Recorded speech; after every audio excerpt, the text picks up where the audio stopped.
আমি রিফাত। আজ মনে করেছিলাম দাদা বাড়ি যাব, এর জন্য বোনকে একটু ফোন দিলাম। বোনকে নিয়ে দাদা বাড়ি যাব।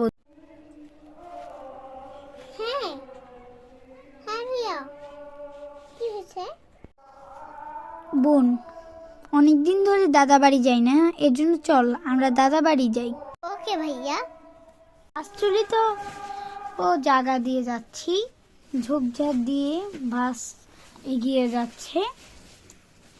কিছুক্ষণ পরই দাদাবাসী বাড়ি চলে আসে। বোন, চলে এসেছি না? ঠিক আছে ভাইয়া। দাদা বাড়ি কত সুন্দর। হ্যাঁ বোনু, দাদা বাড়ি আসলেই অনেক বিউটিফুল। I like this. দাদা বাড়িতে ঢোকার পরই এত ময়লা আবর্জনা, যেগুলি দেখতে অনেক নোংরা। তারপর আমরা ওইগুলিকে ক্লিন করলাম। নিজের বেডে নিজেরা শুয়ে গেল।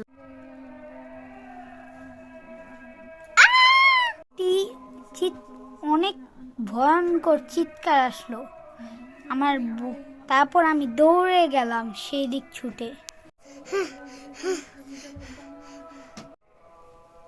কি হয়েছে বোন, তুই যে এত ফুসফুস করতেছ? আমার বোনের মুখ থেকে কোনো শব্দ বের হল না, শুধু এটাই বের হল, ভূত।